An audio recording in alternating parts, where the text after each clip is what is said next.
সেনার বারাখানায় স্বরাষ্ট্রমন্ত্রী স্বয়ং রয়েছেন, অমিত শাহ রয়েছেন সেনার বারাখানায় এবং শিলিগুড়িতে সেই বারাখানার ছবি আপনারা দেখছেন যেখানে অমিত শাহ রয়েছেন। পদ্মের বাংলায় শাহী সফর, শিলিগুড়িতে সেনার বারাখানায় অমিত শাহ, এক্সক্লুসিভ ছবি দেখছেন আপনারা নিউজ 18 বাংলায়। শিলিগুড়ির ছবি, কথা বলবো, পার্থ রয়েছেন আমাদের সঙ্গে। পার্থ,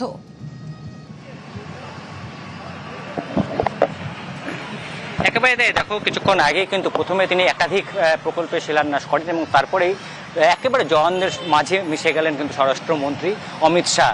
এসএসবি যে নর্থ ইস্টের যে ফ্রন্টিয়ার রয়েছে সেখানেই কিন্তু তিনি জওয়ানদের সঙ্গে মিশে গেলেন এবং যেমনটা কর্মসূচি ছিল ঠিক সেই মতোই কিন্তু যে এই এসএসবির যে বড়াখানা সেখানে তিনি একেবারে জওয়ানদের সঙ্গে বসে মধ্যাহ্ন ভোজন সারলেন। সঙ্গে ছিলেন মুখ্যমন্ত্রীও এবং অন্যান্য এসএসবির শীর্ষ কর্তারাও, এবং সেখানে কথা বলার ফাঁকে জওয়ানদের সঙ্গে তিনি আলাপচারিতা করেন এবং মধ্যাহ্ন ভোজনের ফাঁকে, এবং তারপরেই সেই মধ্যাহ্নভোজ সেরে ইতিমধ্যে তিনি পৌঁছে গেছেন মিটিং রুমে, যেখানে উত্তরের এই চিকেন স্নেক শিলিগুড়ি করিডোর নিয়ে যে সীমান্ত সুরক্ষা নিয়ে যে বৈঠক, সেই প্রথম বৈঠক কিন্তু শুরু হতে চলেছে এই এসএসবির যে মিটিং রুমে। বেশ, আমাদের নজরটা পদ্মের বাংলায় শাহী সফর, শিলিগুড়িতে এসএসবির ফ্রন্টিয়ার হেডকোয়ার্টারে প্রকল্পের শিলান্যাস করলেন প্রথমে অমিত শাহ, পরে যে ছবি আপনারা এখন দেখছেন সেনার বারাখানায় কেন্দ্রীয় স্বরাষ্ট্রমন্ত্রী। ভারতীয় ন্যায় সংহিতা প্রদর্শনীও রয়েছে, তার সূচনায় থাকবেন মুখ্যমন্ত্রীও। একাধিক প্রকল্পের উদ্বোধনের পর ঝোড়ো বৈঠক করবেন অমিত শাহ। পালাবদলের বাংলায় সীমান্ত সুরক্ষাতেও ডাবল ইঞ্জিনের গতি এই শাহী সফরে। শুভেন্দু অধিকারীর ঢালাও প্রশংসা করেছেন কিছুক্ষণ আগেই অমিত শাহ। মমতা বন্দ্যোপাধ্যায়কে খোঁচা দিয়েছেন। কাঁটাতারের জন্য গত জমানায় হাতে পায়ে ধরেও জমি মেলেনি, কিন্তু এবার পালাবদলের পর আমরা দেখেছি বিএসএফকে জমি হস্তান্তর করা হয়েছে, কাজ শুরু হয়ে গিয়েছে কাঁটাতার দেওয়ার। মমতাকে তোপ কেন্দ্রীয় স্বরাষ্ট্রমন্ত্রী, ঠিক এভাবেই কিছুক্ষণ আগে সে বক্তব্য আমরা শুনছিলাম, আর এখন সেনার বারাখানার ছবি আপনারা দেখছেন। সীমান্ত সুরক্ষায় যে কোনো আপোষ নয়, আজ বুঝিয়ে দিয়েছেন অমিত শাহ আরও একবার। চিকেন স্নেকে শাহী নজর, পাক চীনের কলকাঠি ঠেকানোই এবার টার্গেট। ডাবল ইঞ্জিনের বাংলায় শিলিগুড়ি করিডোর এখন আরো সেফ।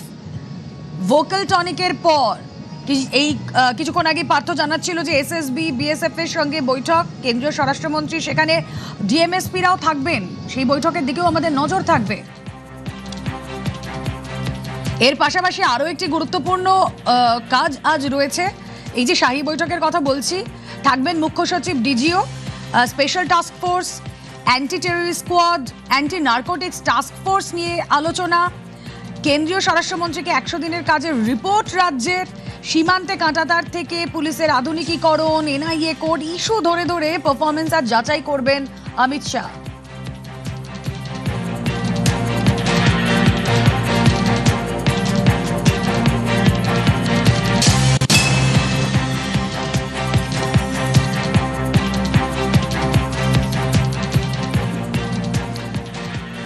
পালাবদলের পর সব থেকে গুরুত্ব দেওয়া হয়েছে সীমান্ত সুরক্ষায়, এবং এর পাশাপাশি আজ যখন উত্তরবঙ্গে অমিত শাহ, যখন তিনি শিলিগুড়িতে রয়েছেন, অত্যন্ত স্ট্র্যাটেজিক যে পয়েন্ট তা হলো চিকেন স্নেক। সেই চিকেন স্নেকের শাহী নজরদারি, শিলিগুড়ি করিডোরে নিশ্চিদ্র নিরাপত্তা। কথা বলি, সোমরাজ বন্দ্যোপাধ্যায় রয়েছেন সঙ্গে। সোমরাজ, জিরো টলারেন্স, এক চুল জায়গাও ছাড়া হবে না, কঠোর নিরাপত্তা ব্যবস্থা, করিডোরে নিশ্চিদ্র নিরাপত্তা রাখার ভাবনা, শাহী ভাবনা, কি কি হবে এরপর? দেখো, একদমই সীমান্ত সুরক্ষা নিয়ে বিশেষ নজর কেন্দ্রীয় স্বরাষ্ট্রমন্ত্রী অমিত শাহ। এবং তুমি দেখলে কিছুক্ষণ আগে কেন্দ্রীয় স্বরাষ্ট্রমন্ত্রী অমিত শাহ এসএসবির একটি অনুষ্ঠানে জানালেন যে চিকেন স্নেকের জন্য যে জমি তারা চেয়েছিলেন সেই জমি রাজ্য সরকার দিয়ে দিল। অর্থাৎ এক্ষেত্রে বলাই যায় আইটিবিপি ও বিএসএফ পরিকাঠামো নির্মাণ করতে চেয়েছিল এই চিকেন স্নেক এলাকায়, এবং এই চিকেন স্নেকেই আইটিবিপি ও বিএসএফ পরিকাঠামো নির্মাণের জমি তারা পেয়ে গেল। অর্থাৎ এবার চিকেন স্নেক এলাকায় নিরাপত্তা আরও জোরদার হবে বিএসএফ ও আইটিবিপির তরফে। অবশ্যই সেই পরিকাঠামো নির্মাণে সময় লাগবে, কিন্তু প্রস্তুতি শুরু করে দেওয়া হলো আইটিবিপি বিএসএফ এর তরফে। শুধু তাই নয়, এই চিকেন স্নেক নিয়ে কেন্দ্রীয় স্বরাষ্ট্রমন্ত্রী Amit Shah BSF, ITBP, SSB সহ রাজ্য পুলিশের গোয়েন্দাদের সঙ্গেও বৈঠক করবেন। অবশ্যই কেন্দ্রীয় স্বরাষ্ট্র মন্ত্রকের আগামী দিনে আর কি কি পরিকল্পনা রয়েছে এই চিকেন স্নেক নিয়ে, তা নিয়ে বিস্তারিতভাবে তুলে ধরবেন কেন্দ্রীয় স্বরাষ্ট্রমন্ত্রী অমিত শাহ। এবং এই বৈঠক হবে মূলত, তুমি জানো, কিছুক্ষণের মধ্যেই কেন্দ্রীয় স্বরাষ্ট্রমন্ত্রী অমিত শাহ শিলিগুড়ির কাওয়াখালী ময়দানে আসবেন। সেখানে ভারতীয় ন্যায় সংহিতা আইন নিয়ে বিশেষ এক্সিবিশনের উদ্বোধন করবেন। তারপরে এই বৈঠক করবেন কেন্দ্রীয় স্বরাষ্ট্রমন্ত্রী অমিত শাহ। আচ্ছা, এবার এই যে শাহী বৈঠকে আজ মুখ্যমন্ত্রীও থাকবেন এবং এই এসটিএফ, এটিএস এবং অ্যান্টি নার্কোটিক্স টাস্ক ফোর্স নিয়ে আলোচনা হবে, রাজ্যের তরফ থেকে তারাও রিপোর্ট দেবেন। এই বৈঠক সম্পর্কে কিছু আপডেট পেলে সোমরাজ? দেখো, অবশ্যই তুমি দেখেছো যে বুধবারের মন্ত্রিসভার বৈঠকে এটিএস এবং অ্যান্টি নার্কোটিক্স টাস্ক ফোর্স গঠনের সিদ্ধান্ত নেওয়া হয়েছে এবং এই দুই ফোর্সেই কত সংখ্যক পুলিশ আধিকারিক থাকবেন, অফিসার থাকবেন, সেই সংক্রান্তও শূন্য পদের তালিকাও অনুমোদন দেওয়া হয়েছে। রাজ্য পুলিশের এসটিএফ সাম্প্রতিক সময়ে বেশ কিছু জায়গায় সাফল্য পেয়েছে, বিশেষত আইএসআই চর সন্দেহে কয়েকজনকে গ্রেপ্তার থেকে শুরু করে বিভিন্ন ক্ষেত্রে তারা সাফল্য পেয়েছে।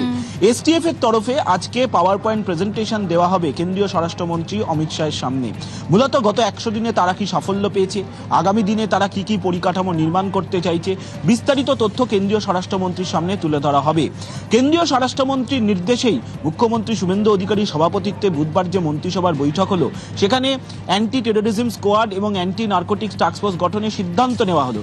কিন্তু এই এটিএস এবং অ্যান্টি নার্কোটিক্স টাস্ক ফোর্স কিভাবে কাজ করবে, বিভিন্ন কেন্দ্রীয় তদন্তকারী সংস্থার সঙ্গে সমন্বয় রেখে তারা আগামী দিনে কিভাবে এগোবে, তার রোডম্যাপ আজ চূড়ান্ত করে দেবেন কেন্দ্রীয় স্বরাষ্ট্রমন্ত্রী অমিত শাহ। তার কারণ, এর আগে যখন কেন্দ্রীয় স্বরাষ্ট্রমন্ত্রী অমিত শাহ উত্তরকন্যায় বৈঠক করেছিলেন এবং কলকাতার সৌজন্যতে বৈঠক করেছিলেন, সেই সময় এটিএস ও অ্যান্টি নার্কোটিক্স টাস্ক ফোর্স গঠনের কথা তিনি জানিয়েছিলেন এবং তারপরেই এই অ্যান্টি টেরোরিজম স্কোয়াড এবং অ্যান্টি নার্কোটিক্স টাস্ক ফোর্স গঠন করা হলো। এবার এই দুই ফোর্স কিভাবে কাজ করবে রাজ্য পুলিশের অধীনে থেকে, তার রোডম্যাপ আজ চূড়ান্ত করে দেবেন কেন্দ্রীয় স্বরাষ্ট্রমন্ত্রী অমিত শাহ। মনে করা হচ্ছে উত্তরপ্রদেশে যে এটিএস রয়েছে, মহারাষ্ট্রে যে এটিএস রয়েছে, তার আদলেই রাজ্যে এটিএস গড়ে তোলা হবে। এবং ইতিমধ্যেই তুমি জানো যে উত্তরবঙ্গে মাদক বিরোধী অভিযান চালানো হচ্ছে বিশেষভাবে রাজ্য পুলিশের তরফে। সেক্ষেত্রে এই মাদক বিরোধী অভিযান আরও কিভাবে সক্রিয় করা যায় এই অ্যান্টি নার্কোটিক্স টাস্ক ফোর্সের মাধ্যমে, তা নিয়েও বেশ কিছু নির্দেশ আজ কেন্দ্রীয় স্বরাষ্ট্রমন্ত্রী দেবেন। আরো একটা বিষয় জেনে নেওয়ার চেষ্টা করি, এই যে সীমান্তে কাঁটাতার থেকে পুলিশের আধুনিকীকরণ বা এনআইএ কোড ইস্যু ধরে ধরে কিভাবে পারফরম্যান্স যাচাই করবেন অমিত শাহ? দেখো, আজকে মূলত গত 100 দিনে রাজ্য পুলিশের তরফে কি কি পদক্ষেপ নেওয়া হয়েছে, বিশেষ করে অবশ্যই যেটা রয়েছে সীমান্তে বিএসএফকে জমি দেওয়া, সীমান্তে আইটিবিপিকে জমি দেওয়া, এসএসবিকে জমি দেওয়া, কত পরিমাণ জমি দেওয়া হলো আর কত পরিমাণ জমি দেওয়া বাকি থাকলো, তার তথ্য যেমন তুলে ধরা হবে, তেমনি রাজ্য পুলিশের তরফে গত 100 দিনে কি কি করা হয়েছে, বিশেষ করে দুর্নীতি দমন অভিযানে হেল্পলাইন নম্বর থেকে শুরু করে বিশেষ সেল গঠন, বিভিন্ন থানায় থানায় মহিলাদের জন্য বিশেষ ডেস্ক, এমনকি রাজ্য পুলিশের তরফে আর কি কি পদক্ষেপ করা হয়েছে, বিস্তারিত তথ্য আজ কেন্দ্রীয় স্বরাষ্ট্রমন্ত্রীর সামনে তুলে ধরা হবে। কেন তুলে ধরা হবে, তার কারণ এর আগে যখন তিনি বৈঠকে এসেছিলেন উত্তরবঙ্গে এবং কলকাতায়, সেই সময় রাজ্য পুলিশকে বেশ কিছু নির্দেশ দিয়েছিলেন, কার্যত টাস্ক দিয়েছিলেন। সেই টাস্কে কতদূর এগোতে পারল রাজ্য পুলিশ, তার আজ রিপোর্ট নেবেন কেন্দ্রীয় স্বরাষ্ট্রমন্ত্রী অমিত শাহ এবং সেই কারণেই রাজ্য পুলিশের সামনে রাজ্য পুলিশের তরফে সেই তথ্যও তুলে ধরা হবে কেন্দ্রীয় স্বরাষ্ট্রমন্ত্রীর সামনে। বেশ, আমাদের নজর থাক, অনেকগুলো বিষয় নিয়ে আজ বৈঠক। এই শাহী বৈঠকের কি নির্যাস, সহকর্মী সোমরাজের থেকে জানতে চাইব। পালাবদলের বাংলায় সীমান্ত সুরক্ষার ডাবল ইঞ্জিনের গতি, শুভেন্দুর ঢালাও প্রশংসা করেই মমতাকে খোঁচা অমিত শাহ। কাঁটাতারের জন্য গত জমানায় হাতে পায়ে ধরেও জমি মেলেনি।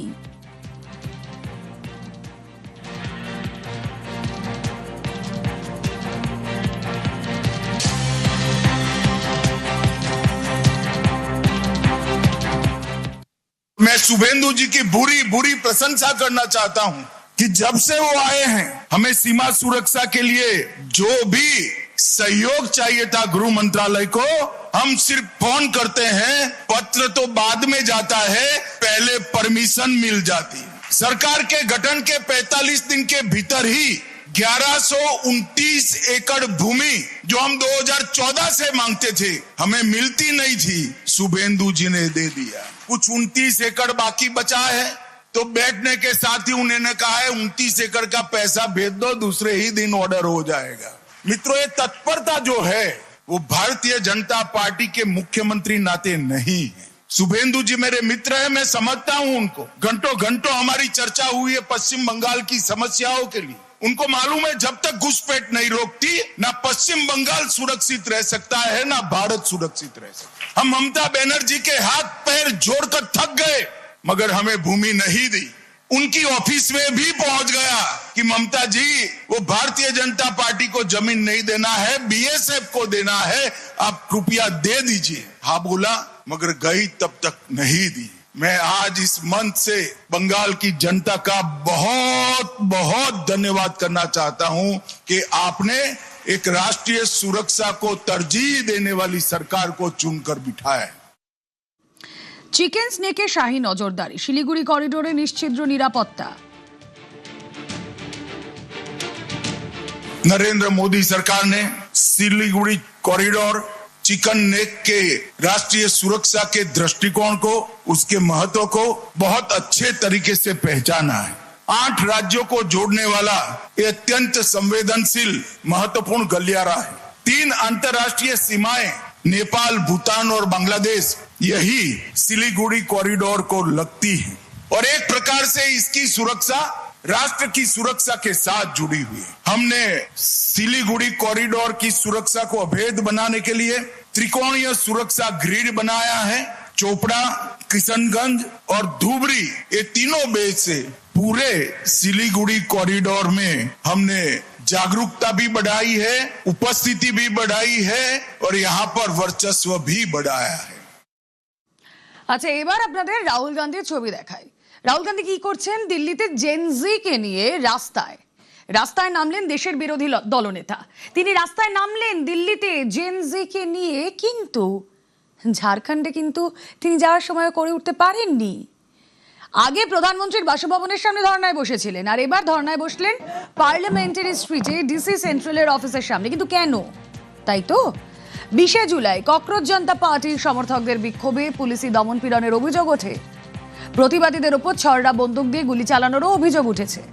গুলিতে যে জখম হন বলে অভিযোগ সেই সাহিল লোচেভকে নিয়ে প্রথমে তিনি মন্দিরমার্গ থানায় যান, আর তারপর কি করলেন জানবো। মৈত্রেয়ী রয়েছেন সঙ্গে। মৈত্রেয়ী, দেখো, রাহুল গান্ধী তিনি আজকে প্রথমে যান মন্দিরমার্গ পুলিশ স্টেশনে, এবং সেখানে তিনি এই আহত বিক্ষোভকারী তার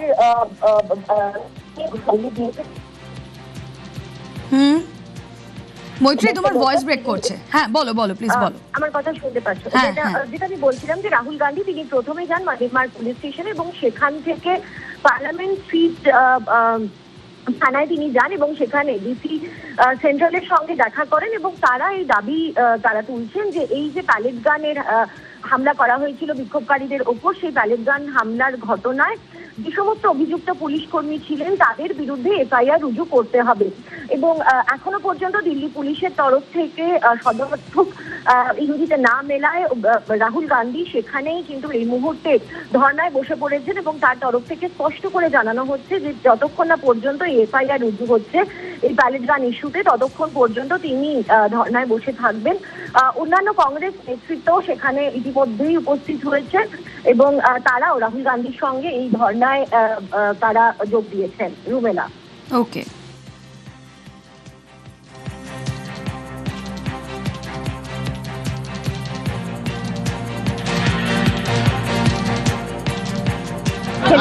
राहुल गांधी जी आए हैं आंदोलन करने के लिए, छात्र और छात्राओं के लिए।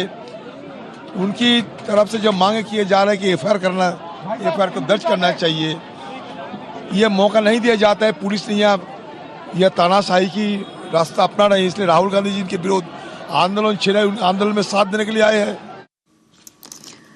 আর এবার যে খবরের দিকে নজর রাখবো, রাজস্থানের জয়পুরে আক্রান্ত ককরোচ জনতা পার্টির টিম।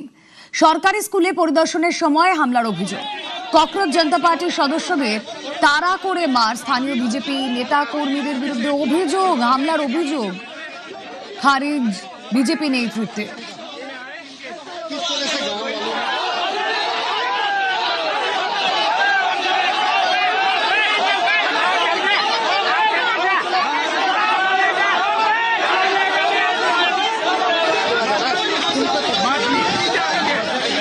ছবি আপনারা দেখছেন জয়পুর রাজস্থানের ছবি। আক্রান্ত ককরোচ জনতা পার্টি টিম সরকারি স্কুলে পরিদর্শনের সময় তাদের উপর হামলার অভিযোগ।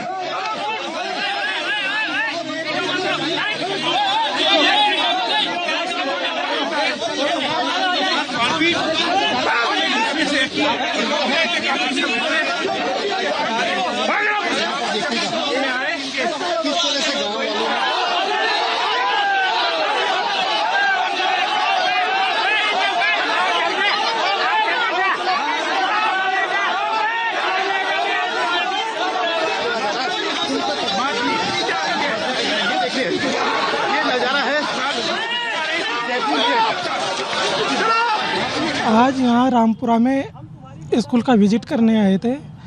यहाँ एक साल पहले भी साथी आए थे जो बसों के तबेलों में स्कूल चल रही थी, उसको ठीक करवाने के लिए, उसका विजिट करवाने के लिए यहाँ आए थे। यहाँ बीजेपी के और आरएसएस के गुंडे पहले से थे। उन्होंने लाठियों से मारा है, धक्का देकर के मारा है, पत्थरों से मारा है और मेरे साथ में धक्का देकर के गिराया, लाठियों से मारा, जिससे ये हाथ गया और ये इधर लगी। दर्द बहुत ज्यादा हो रहा है। हमने पहले मंदिर ही बनाया था और ये जो शिक्षा का मंदिर है वो भी बना लेंगे हम। किसी पार्टी से उससे कांग्रेस पार्टी से हमारा कोई समर्थक नहीं चाहिए और हम ऐसी पार्टी के विरोध में हैं जो देश के टुकड़े करने की बात बोले, भगवान के गलत बोले, राम जी, हमारे राम जी के लिए गलत बोले, उनके लिए हम विरोध हैं। ऐसी पार्टी हमारे को नहीं चाहिए, ऐसे आदमी भी नहीं चाहिए हमारे को। पुलिस को पता था वहां पर पत्थरबाजी पहले से हो रही थी, फिर भी पुलिस ने हाथ खड़े कर दिए। पुलिस ने बोला कि हम कुछ नहीं करेंगे, आपका मैटर है। ये सब कुछ मदन दिलावर के कहने पर हुआ है। हमारे वॉलेंटियर्स के हाथ तोड़े गए हैं, ट्यूब में ये लोग पत्थर निकाल कर बैठे थे। गाड़ियों के शीशे आप देख सकते हैं, गाड़ियों के शीशे फोड़े गए हैं, पत्थरबाजी हुई है। हमारी महिलाओं पे बुजुर्गों ने पत्थर मारे हैं, उनसे गुंडागर्दी की है, उनके फोन तोड़े हैं, हमारे वॉलेंटियर्स के हाथ तोड़े गए हैं।